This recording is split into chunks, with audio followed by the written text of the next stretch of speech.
I'm really glad that A Bone to Pick was not the first Aurora Teagarden film that I watched. I actually think it is the first one that was released. I previously watched Real Murders and I adored it to the extent where it's probably one of the best films I've seen this year. And I was obviously very much looking forward to watching A Bone to Pick, but comparatively it's quite weak. There are a few plot holes, a few things that don't make much sense. I will maybe discuss those at the end, but with a spoiler warning. I will point out that I'm a crime writer, so for me, accuracy is key. You know, if I wrote this as a novel, people would point out these plot holes to me in an instant. So I'm very particular and very meticulous when it comes to crime dramas. I'm aware it's a Hallmark film, it's not meant to be taken that seriously.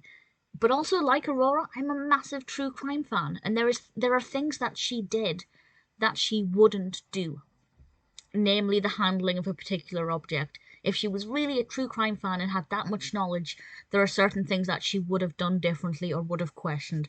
Again, I may talk about that with a spoiler warning towards the end. This was released in 2015, directed by Martin Wood, written by Teena Booth, based on the Aurora Teagarden series by Charlaine Harris.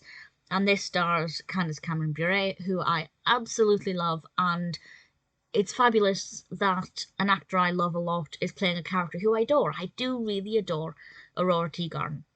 She's a librarian. She is a massive true crime fan. She's basically my kindred spirit. I love her. And I have to say, that's really important for me because the narrative in this one, as I said, had quite a few holes in it, and it wasn't that great. But Aurora was absolutely fantastic. This focuses on Aurora inheriting a house after one of the members of the Real Murders Club passes away. It's an individual who she worked with a little bit, she knew her a little bit as well, but they weren't exactly close friends. So it's a bit peculiar that she inherits a house. But when she realizes why, there is a murder mystery that follows, and Aurora obviously takes it upon herself to try and find out what happened. And I'll be honest, if Aurora was really a true crime fan, she wouldn't have handled things the way she did. I like the fact that she's kind of very self-aware that she doesn't necessarily do things the way that the police would. She does give a slightly different perspective, but there's a certain object that she uncovers in the house. I won't say too much about it. IMDb does actually tell you what this object is, and maybe the title of the film will give it away as well, but I'll keep it back just in case you don't want to know that much detail. But there's a certain object that kickstarts the murder mystery, and she handles it straight away without wearing gloves. Now, if she uncovered this, and she had true knowledge of forensics, which she appears to do, she would be aware that they would be able to date this object based on the materials present on it, the way other insects and things, or the way insects and things have interacted with it. So she would not touch it with her bare hands, because even a tiny bit of contamination could throw things off. And she did. She went straight in, bare hands, started handling it. And after that, there were various other things she did that she wouldn't do if she had this level of knowledge that she claims to have. And as I said, I know it's a Hallmark film. It's not meant to be taken that seriously. But again, it's aimed at people who are true crime fans. So if you're a true crime fan, you will have the knowledge and you will know that she is doing things that she wouldn't do if she had that knowledge. So there are some plot holes as well. And I don't want to go into too much detail about those, but okay, I will. I'll give a spoiler warning just now. So to sum up, before I spoil things, it's good enough. If this is the only one you've ever seen, and you didn't like it, I can confirm that at least Real Murders is much better. They're not all like this. I'm glad it's not the first one I've seen, because I know that they can be better. I will, of course, watch some more. Candace Bure gave a great performance. Aesthetically, it's absolutely gorgeous. The architecture of the homes are beautiful. The costumes are gorgeous. Aurora has... I have major hair envy for Aurora. I absolutely love her. As a character, I love her, but her motivations, although clear, don't match her actions. Her knowledge doesn't match her behaviour, and that's a huge issue, and that's a problem with the way the character and her behaviours are written. And I don't know if that's the same case with the novels, or if it's the way it's been translated into film, that the character's intelligence when it comes to true crime isn't realised in her actions, and that's a massive issue. And when you couple that with the plot holes as well, it just means that it's very irritating.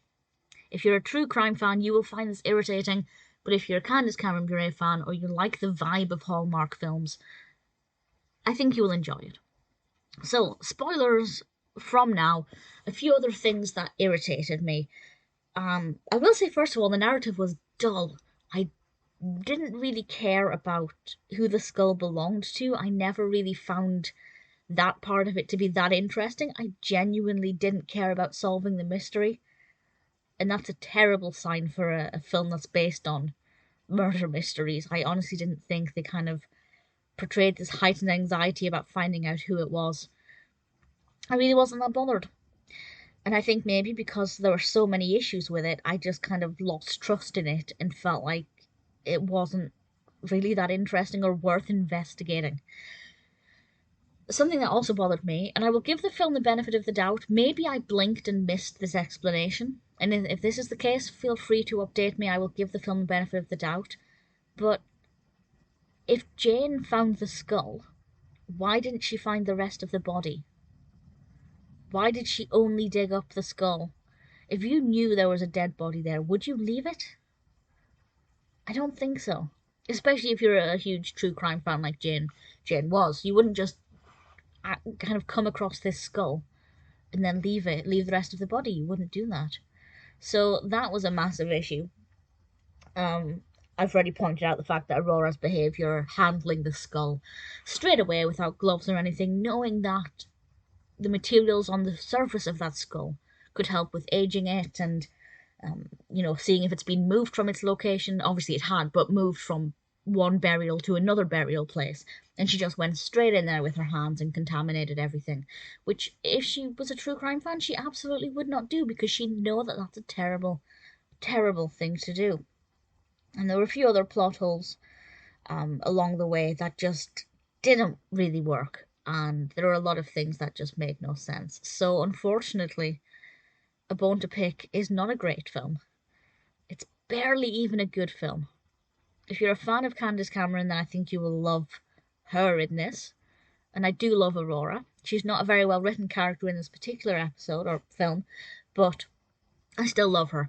So I'm glad it wasn't the first one I've watched, because it means that I still have quite high hopes for the rest of them. But honestly, it's a bit of a letdown.